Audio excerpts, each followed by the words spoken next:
Welcome to 9 TV digital. ఘనంగా Jogampeta high స్కూల్లో mega parents meeting.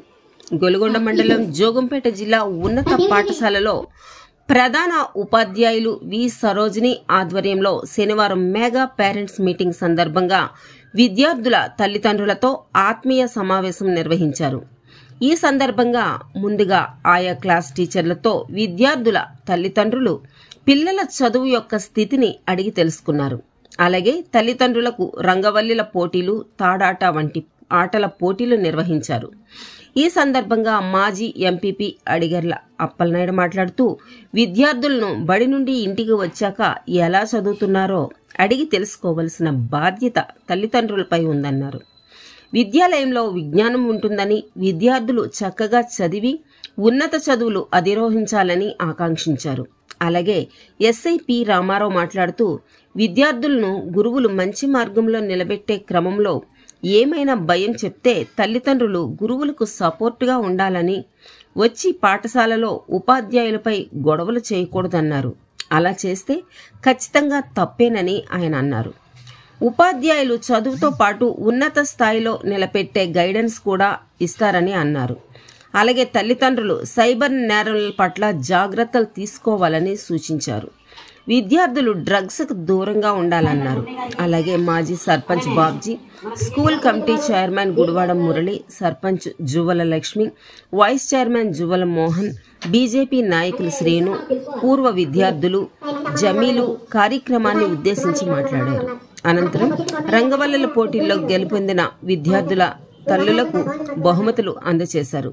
ఈ కార్యక్రమంలో లాలం స్వామినాయుడు, ఉపాధ్యాయులు B Subbarao, MP Srinivas, R Srinivas, Kumari, M Banchander, వ్యాయామ ఉపాధ్యాయులు B Lovaraju, K Satyanarayana, B Apparao, K Sankararao, U Nagaraju, Ravindrababu, Baburao, Ambika, Ushaprabha, Mahalakshmidevi, Rajeswari, Chaitanya, Chiranjeevi, Ramesh, Ravi మరియు ఎస్ మహాలక్ష్మి దేవి, రాజేశ్వరి, చైతన్య, చిరంజీవి, రమేష్, రవి మరియు ఎస్ఎంసి సభ్యులు, తల్లిదండ్రులు మరియు విద్యార్థులు పాల్గొన్నారు. మీ పిల్లలు బాగుపడాలని వాళ్ళు చేస్తుంటారు.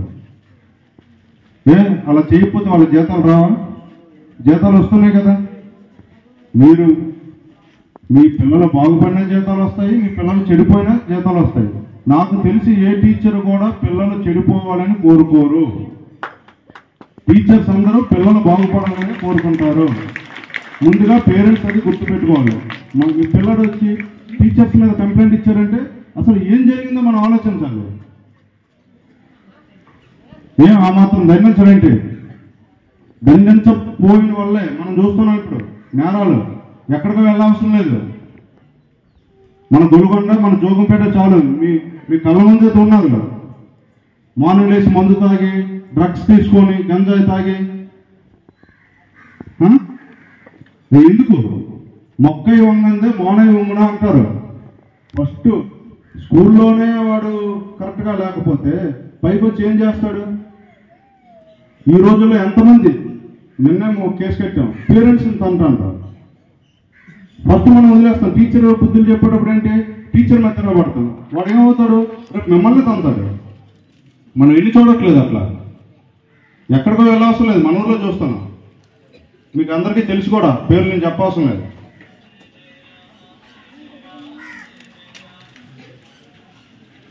ఇంకా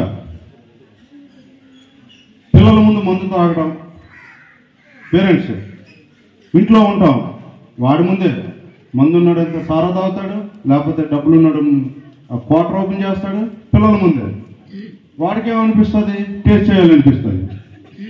అంతే కదా, మానవ సహజం. ఒకసారి, రెండుసార్లు, మూడోసారి ఏంటి, మా నాన్న రోజు ఇది తాగుతుంటే నేనే తాగాలనిపిస్తుంది. అలా వాడు ఏం చేస్తాడు? దురలవాట్లకి అలవాటయ్యి డ్రగ్స్కి బానిస అయిపోతాడు. అది ఎక్కడ దారితీస్తుందో మీకు తెలుసు. డ్రగ్స్కి అలవాటు పడితే ప్రాణాంతకం, ప్రాణాల మీద వాడు సస్తాడు, అది వేరే విషయం. ఇంకొకరిని కూడా ప్రాణాల మీద తెస్తాను. ఎన్ని కేసులు మనం చూస్తున్నాం. లేటెస్ట్గా నర్సీపట్నంలో కూడా మందు తాగి, ఈ గంజాయి తాగి పోతుంది. తల్లిదండ్రులు కూడా ఇబ్బంది పడతారు. మూడోది, ముఖ్యంగా పిల్లలకు, తల్లిదండ్రులకు, లేడీస్కి, మన పాప స్కూల్ నుంచి సాయంత్రం వస్తుంది. వచ్చి రాగానే మనం ఏం చేస్తాం? అమ్మా, ఎవరో సుజాతకి 80 మార్కులు వచ్చాయి. అమ్మాను, అవునే? అట్లాగంటా? అవునే, సుజాతకి 60 మార్కులు వచ్చాయి, నీకు 30 వచ్చాయి, ఏం చేస్తాను నువ్వు? పనికి మాలిందానా? 2 కొడతాం. అంతేగాని అమ్మ ఏం జరిగింది, స్కూల్లో ఏం జరిగింది, బయట ఏం జరిగిందని ఆప్యాయంగా ఎవరైనా తీసుకొని మాట్లాడుతున్నాం? ఎవరైనా చెప్పండి, ఎవరైనా ఒక్కరైనా? దానివల్ల లైవ్ ఎగ్జాంపుల్స్ ఏంటంటే, నా కెరీర్లోనే ఇంచుమించు 15-16 కేసులు కట్టాను నేను. అన్నయ్య వరుస అయిన వాడు, బాబాయ్, మామయ్య, చివరికి తాతయ్య వరుస అయిన వాళ్ళు కూడా అగాయచ్చు. పేరెంట్స్కి చెప్పుకోలేరు, పిల్లలు చెప్పుకోలేరు. మీరు చదువుకోకపోతే పిల్లలు చెప్పుకోలేరు. అక్కడ కూడా చెప్పింది బెస్ట్ ఎగ్జాంపుల్ నేను కట్టిన కేసులో వాటి మీకు చెప్తాను, ముగించేస్తాను. ఒక పాపని, 5వ తరగతి చదువుతున్న పాపని పక్కింటి కుర్రోడితో చెప్పి ట్యూషన్ సెంటర్ ఉంటుంది కదా, ట్యూషన్ సెంటర్కి రోజు బండి మీద పంపించేవాళ్ళు పేరెంట్స్. ఇది నేను వంట చేసేటప్పుడు కోట వీధిలో జరిగింది. నమ్మారు. వాడు ఇంచుమించు ఒక 20-22 ఇయర్స్ ఉంటాయి. రోజు తీసుకెళ్ళాను. అమ్మ అన్నయ్యతో వెళ్ళాలంటే అమ్మాయికి ఇన్సులిన్, షుగర్ ఉంది పాపం, చిన్నపిల్ల. షుగర్ ఉంటే నడుము పైన ఇన్సులిన్ చేసేవారు. వాడే పాపం నమ్మారు, చేశాడు, అన్నీ చేశాడు. కొంత టైంకి, ఒక 10 రోజులకి ఆమె చెప్తుంది, అమ్మ నేను స్కూల్కి వెళ్ళను, అమ్మ నేను అన్నయ్యతో వెళ్ళను అంటుంది.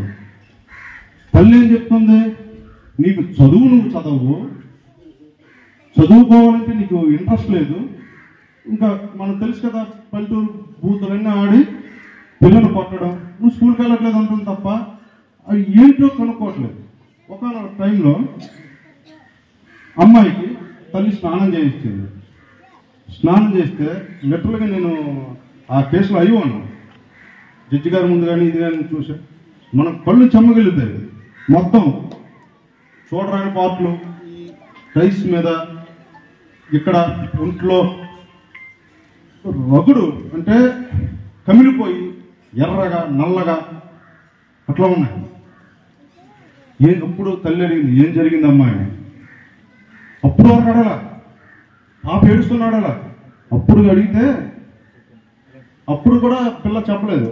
అప్పుడు మన పోలీస్ స్టేషన్ తీసుకెళ్తే మేము, మా తోటి కౌన్సిలింగ్ ఇచ్చిన వాళ్ళు, ఏ స్కూల్ టీచర్ అయితే స్కూల్ టీచర్ మేడం గారిని పిలిచాం. ఆ మేడం గారు కూడా దగ్గర కూర్చోబెట్టి అడిగితే అప్పుడు చెప్పింది, ఇలా ఇలా అన్నయ్య ఇలా ఇలా చేశాడమ్మా అని. నోటితో చెప్పలేని విధంగా.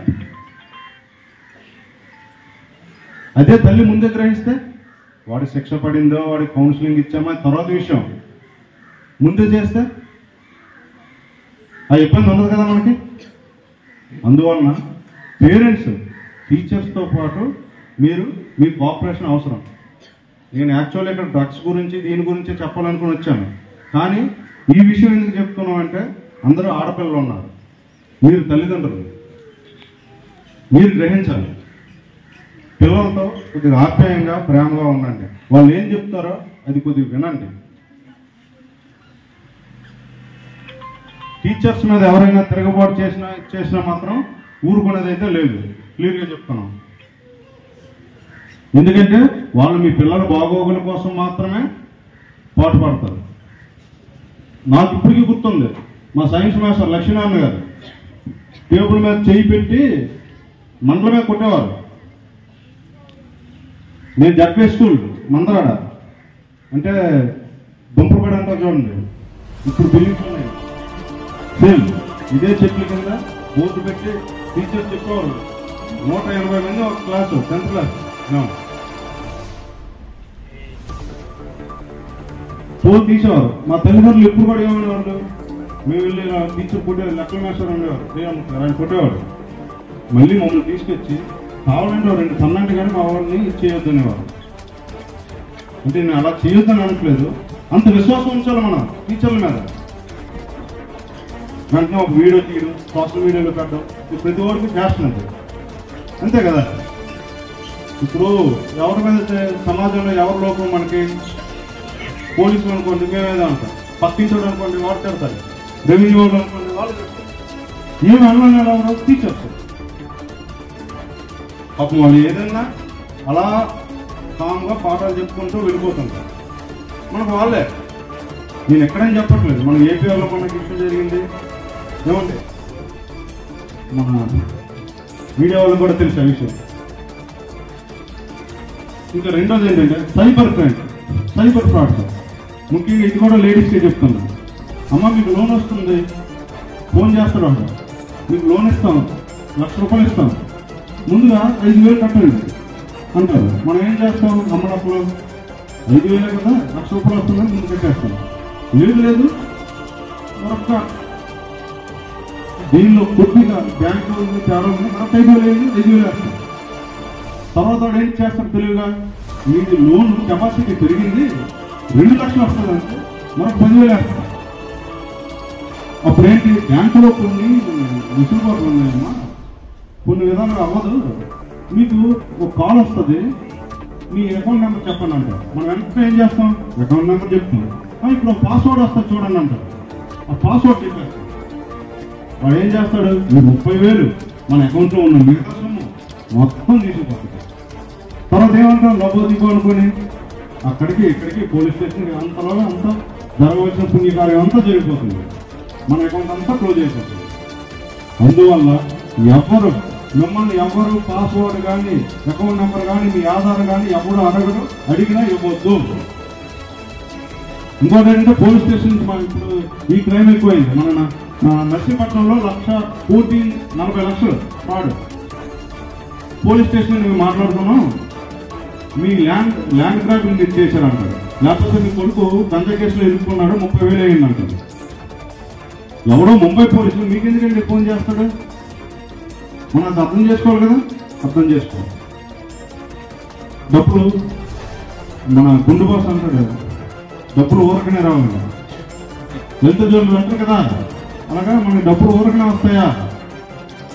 చిన్న అవగాహన, మన ఇక్కడే మన జోగంపేట ఆటో డ్రైవర్ కుర్రాడు తెలిసే ఉంటాడు, జుట్టులు పెట్టుకుని ఉంటాడు, మన ఆటో స్టాండ్కి వెళ్ళి కుర్రాడు కనిపిస్తాడు, 30,000 లోన్ ఇస్తానంటే 30,000 ఇచ్చాడు, విడతల వారీగా అప్పు చేసి ఇచ్చాడు. పాపం ఆ 30,000 ఉంటే ఆడేదో లోన్ అడుగుతాడు. ఇప్పుడు స్టేట్ గవర్నమెంట్ మనకి కొత్తగా ఒక నినాదం ఇచ్చింది, ఏంటంటే డ్రగ్స్ వద్దు బ్రో. పిల్లలు అనండి గట్టిగా, అమ్మాయిలు డ్రగ్స్ వద్దు బ్రో. అందరూ అమ్మాయిలు అంటే ఒక అమ్మాయిలు కాదు అబ్బాయిలు కూడా, డ్రగ్స్ వద్దు బ్రో, డ్రగ్స్ వద్దు బ్రో. మీ ఇంటి దగ్గర చెప్తారు కదా, మందు తాగడం కానీ గంజాయి తాగడం కానీ దానివల్ల దుష్ప్రభావం